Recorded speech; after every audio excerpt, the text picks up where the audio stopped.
예레미야 46장 1절에서 6절 말씀입니다. 예레미야서 46장 1절에서 6절에 있는 말씀, 우리 다 함께 1절부터 6절까지 함께 읽겠습니다. 이방 나라들에 대하여 선지자 예레미야에게 임한 여호와의 말씀이라. 애굽에 가난 것이라. 곧 유다의 요시야 왕의 아들 여호야김 넷째 해에 유브라데 강가 갈그미스에서 바벨론의 느부갓네살 왕에게 패한 애굽의 왕 바로느고의 군대에 대한 말씀이라. 너희는 작은 방패와 큰 방패를 예비하고 나가서 싸우라. 너희 기병이여 말에 안장을 지워 타며 투구를 쓰고 나서며 창을 갈며 갑옷을 입으라. 여호와의 말씀이니라. 내가 먼저 그들이 놀라 물러가며 그들의 용사는 패하여 황급히 도망하며 뒤를 돌아보지 아니함은 어찌미냐. 두려움이 그들의 사방에 있음이로다. 발이 빠른 자도 도망하지 못하며 용사도 피하지 못하고 그들이 다 북쪽에서 유브라데 강가에 넘어지며 엎드러지는도다. 아멘. 자, 우리 46장부터는요, 하나님의 그 신탁의 대상이 이제 열방에 대한 신탁으로 바뀝니다. 자, 오늘 본문이 46장인데요. 그전에는 예레미야를 통해서 이스라엘, 유다의 멸망을 하나님께서 말씀하셨다면은 이제 46장부터 51장까지는 유다가 아닌 다른 열방에 대한 하나님의 신탁의 내용이 나옵니다. 특별히 오늘은 애굽을 향한 심판에 대해서 하나님께서 말씀하시는 겁니다. 오늘 본문은 애굽의 왕이었던 이 바로느고의 패배를 선포하고 있습니다. 이런 본문 1절과 2절에 보면은 애굽에 대한 신탁의 도입 부분인데, 이 바벨론의 왕 느부갓네살이 갈그미스 전투에서 애굽의 왕인 바로느고의 군대를 이 격퇴한 사건과 관련된 신탁입니다. 2절 말씀에 그렇게 기록되어 있죠. 갈그미스에서 바벨론의 느부갓네살 왕에게 패한 애굽의 왕 바로느고의 군대에 대한 말씀이다. 이렇게 기록하고 있습니다. 자, 여기서 잠시 이 갈그미스 전투의 발발 배경을 살펴보겠습니다. 여러분, 2절에 나와 있는 것처럼 이 갈그미스는 북부 시리아 유프라데스 강변에 위치한 지역이었습니다. 시리아를 점령하기 위해서 아주 중요한 관문이었습니다. 아수르가 바벨론에 의해서 멸망한 뒤에 이 지역은 이제 국제적 패권을 다투는, 그리고 그 패권을 지려는 애굽과 바벨론의 치열한 격전지가 되었다고 합니다.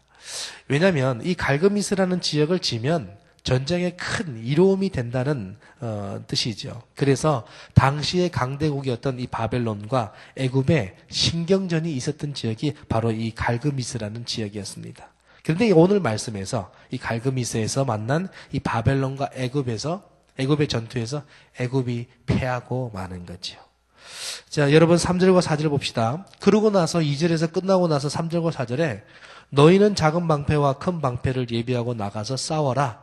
너희 기병이여 말에 안장을 지워 타며 투구를 쓰고 나서며 창을 갈며 갑옷을 입어라. 여러분, 그냥 2절까지로 봐서는 이 바벨론과 애굽의 전투가 진행되었고 애굽의 패한 내용이 나옵니다. 근데 다시 3절의 내용으로 이어지면서 조금 이해가 잘 안 되고 어색할 수 있습니다. 그러면 여러분, 3절의 문두가 너희가로 이렇게 시작되잖아요. 근데 여기 너희라는 말 앞에 괄호를 쳐서 이렇게 써 넣어 보시면 쉽게 이해가 되실 겁니다. 자, 1절과 2절은 갈그미스 전투가 일어났던 그 지역, 그리고 2절은 갈그미스 전투에서 애굽이 패한 내용이라는 소개가 되어 있으면 3절에는 그 앞에 이렇게 쓰는 거죠. 가로를 열고 이집트의 장교들이 외친다. 이집트의 왕 바로느고가 외친다. 애굽의 장교들이 외친다. 크고 작은 방패로 무장하고 싸움터로 나가 싸워라. 이렇게 이제 애굽의 전쟁 준비를 말하고 있는 겁니다. 그래서 장교들이 군사들에게 외치는 말이 이제 3절과 4절 말씀인 거죠. 여러분, 애굽이 패했다라고 소개를 하고 있고, 이제 3절부터는 이제 애굽의 장교와 왕이 이제 군사들에게 모든 장비를 준비하고 전쟁 나갈 채비를 해라. 그러면서 이제 애굽이 확신에 찬 패기가 보입니다. 여러분, 바벨론도 마찬가지였지만 애굽은 강대국이었습니다. 그리고 자만했습니다. 자신들의 군사력과 인원을, 그리고 전투 장비를 다 지원했습니다. 그리고 자기 애굽의 군대뿐만 아니라 강대국이었기 때문에 그들과 함께 동맹을 맺었던 연합군들이 있었습니다. 그래서 그 연합군들에 따라서 연합군의 특색에 따라 어떤 이는 갑옷을 입고 어떤 이는 이제 말을 타고 어떤 이는 창을 들고 어떤 이는 활을 준비했다는 것이죠. 전투 장비만 하더라도 철저한 전투 장비였고 그만큼 많은 군사를 동원했던 애굽의 승리에 찬 확신이 이제 3절에 나오는 거죠. 하지만 결과는 아주 수치스러운 패배를 겪습니다. 여러분 그 수치에 대한 하나님의 신탁이 이제 5절과 6절의 내용입니다.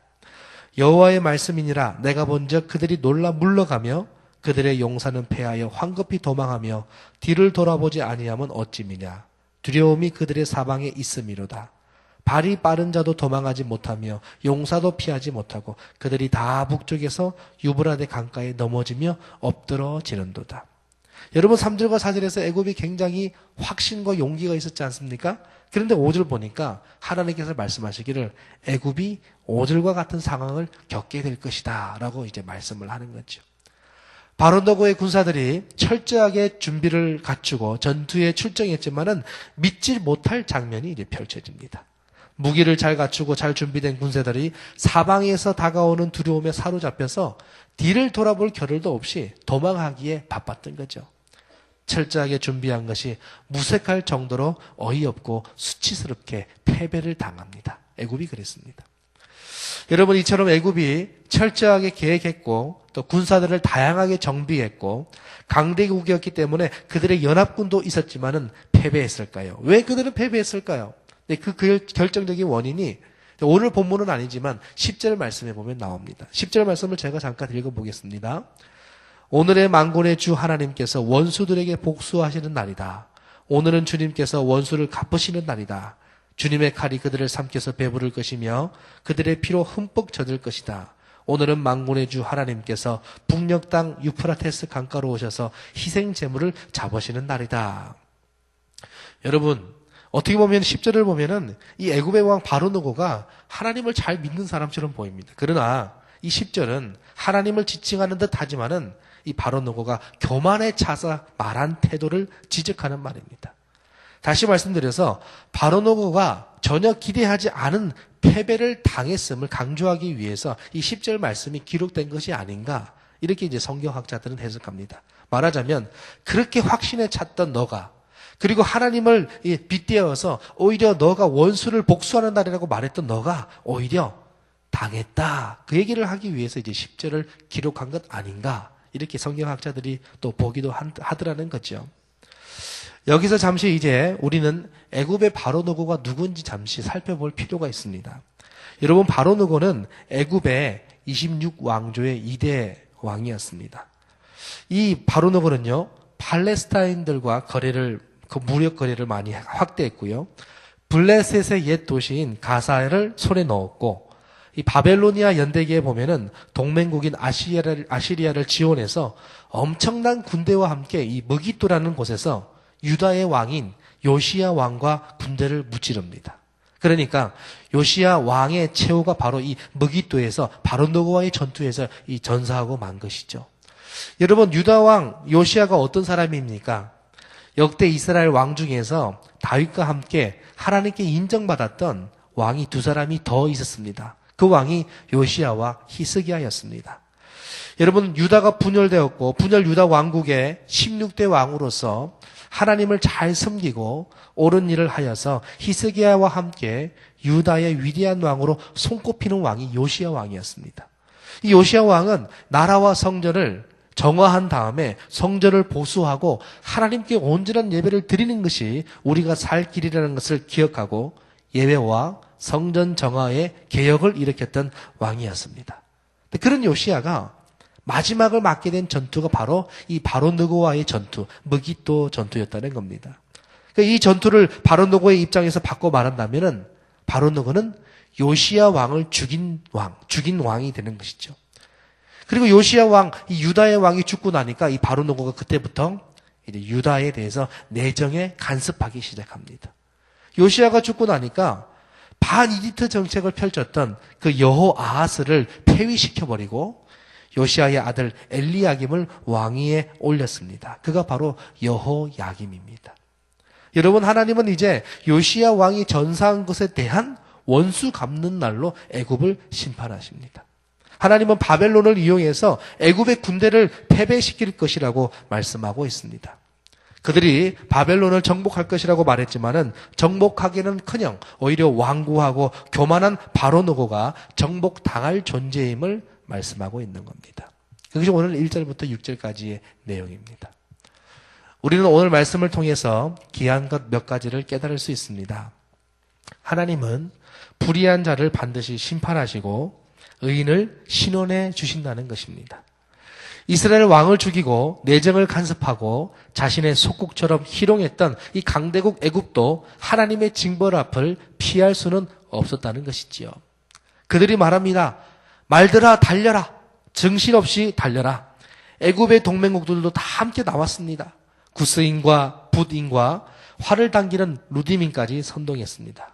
그러나 애굽은 바벨론에 패할 수밖에 없었습니다. 이유가 뭘까요? 하나님께서 정하셨기 때문에 그렇다는 것입니다. 아무리 강한 세력도 하나님의 결정을 뒤집을 수는 없다는 것입니다. 어떤 사람들은 그럽니다. 세계 최대의 인구 국가 중국이라도 미국과 싸워 이길 가능성은 없다고 말합니다. 현실적으로 그 말이 맞을지 모르지만은 하나님께서 중국을 들어서 미국을 멸망시키기로 작정하셨다면 그렇게 되는 것입니다. 군사력과 인구가 결코 전쟁의 비결이 아님을 하나님은 이 전투를 통해서 보여주시는 것입니다. 하나님의 결정이 전쟁의 승패를 좌우하시더라는 것입니다. 우리는 오늘 본문을 통해서 두 번째로 깨달을 수 있는 것이 있습니다. 하나님은 공의로우신 분이라는 겁니다. 애굽은 오랫동안 이스라엘에게 압제를 당했습니다. 이스라엘을 압제했습니다. 예레미야에 드러난 최근에는 이스라엘을 미혹해서 이제 이스라엘이 바벨론에 대항하기까지 했습니다. 4년 전에는 전쟁터에서 요시야 왕을 살해했습니다. 하나님은 그 일에 대한 대가를 치르게 하시는 겁니다. 죄를 지은 자를 심판하시고 그래서 하나님의 공의가 이루어지는 표본을 열방을 향해 보여주시는 것이죠. 여러분, 여호수아 6장 18절에 보니까 여호수아의 군대가 여리고를 칠 때 하나님은 그 성은 바친 물건이라고 말씀을 하셨습니다. 아무리 강성한 성, 아무리 강성한 제국이라 할지라도 하나님께서 작정하시고 결정하시면은 그곳은 희생제물이 되어서 완전히 사라지게 되더라는 것입니다. 사랑하는 성도 여러분, 아무리 큰 위세를 떨쳐도 하나님을 떠나면 돌이킬 수 없는 파국을 맞이하게 됩니다. 애굽은 단단한 호기와 견고한 신념을 가졌지만은 하나님의 심판 앞에 여지없이 무너지고 말았습니다. 지혜로도 명철로도 모략으로도 하나님을 당할 수는 없는 것이지요.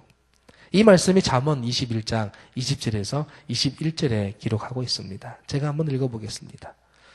지혜로도 못하고 명철로도 못하고 모략으로도 여호와를 당하지 못하느니라. 싸울 날을 위하여 마병을 예비하거니와 전쟁의 이김은 여호와께 있느니라. 아멘. 사랑하는 성도 여러분, 내가 내 인생에서 승리하기 원한다면은 내 자신을 정비하겠지만은 내 자신을 정비하는 것보다 하나님, 내 자신이 내 인생의 영적 싸움에서 이길 수 있도록 하나님이 나의 인생의 전쟁의 신이 되어 주옵소서 라고 고백한다면, 내가 무기력하고 무능력해도 하나님이 내 인생을 붙잡으시고 내가 너의 인생을 영적 승리의 길로 인도하겠다라고 그분이 작정하시면 우리 인생은 승리할 수 있는 것입니다. 어떤 사람은 승리하고 어떤 사람은 실패합니다. 많은 사람들은 인문학적으로 승리하는 사람과 실패하는 사람들의 그 요소를 따져보고 그렇게 또 기준을 정하기도 합니다. 그러나 궁극적으로 하나님께서 우리의 인생에 승리를 책임져 주시고 그 인생을 작정하셨다면 우리 인생에 우리가 무기력하다 할지라도 우리는 인생에서 승리할 수 있는 것입니다. 사랑하는 성도 여러분, 오늘 말씀을 통해서 우리는 언제나 전쟁의 승리자가 되시는 그 신이신 여호와 하나님을 붙드는 신앙을 가져야 할 줄 압니다. 이 말씀을 붙잡으셔서 오늘도 하나님을 더욱 의지하시고 말씀으로 승리하는 저와 여러분들 모두가 되시기를 주님의 이름으로 간절히 축원해 드립니다. 기도하시겠습니다. 하나님 감사합니다. 오늘 말씀을 보면서 이방의 나라 애굽이 오히려 하나님의 이름을 희롱하고 하나님의 나라에 간섭했던 그들이 오히려 정복당하고 완패되는 놀라운 일들을 보게 됩니다. 하나님은 공의로우시며 하나님은 늘 언제나 심판하시는 분임을 우리가 기억하면서 전쟁의 신이신 여호와를 더욱더 의지하는 우리 모두가 되게 도와 주옵소서. 하나님, 우리의 인생이 주의 말씀으로 인해서 승리하는 인생길 될 수 있도록 우리를 붙잡아 주옵소서. 예수님 이름으로 기도하옵나이다. 아멘. 공동기도문 6번 말씀 삶 공동체, 우리 기도하는 마음으로 함께 낭독하겠습니다. 말씀과 삶이 어우러져야 참된 부흥이 일어나는 것을 믿습니다. 우리 허물과 연약함을 겸허하게 고백하며 말씀을 사모합니다. 진리의 말씀, 성경에 약속된 하나님의 부흥을 기다립니다.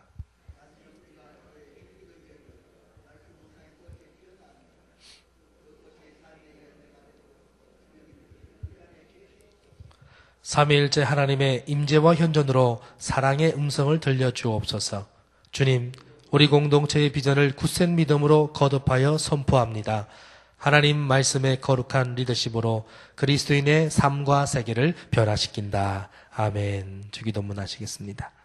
하늘에 계신 우리 아버지, 아버지의 이름을 거룩하게 하시며 아버지의 나라가 오게 하시며 아버지의 뜻이 하늘에서와 같이 땅에서도 이루어지게 하소서.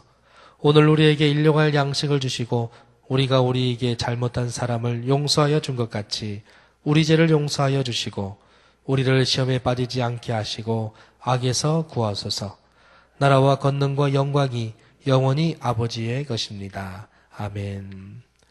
지금 들은 말씀이 내 삶으로 이어지게 하옵소서. 연말 사역을 통해 한 해가 잘 마무리되고 2015년을 잘 준비케 하소서. 수요 예배 가운데 은혜를 부어주셔서 각성과 영적 감동의 시간 되게 하소서. 예수님 나심을 경건과 기도로 준비하는 대림절 기간 되게 하소서. 오늘도 성도들의 가정, 직장, 학업 하루를 인도하옵소서. 우리 공동기도문 말씀삼 공동체 그리고 여기 나온 기도 제목으로 함께 기도하신 후에 각자 가지고 나온 기도 제목으로 기도하는 시간 갖겠습니다. 함께 기도하시겠습니다. 하나님 아버지, 영광과 감사를 하나님께 올려드립니다.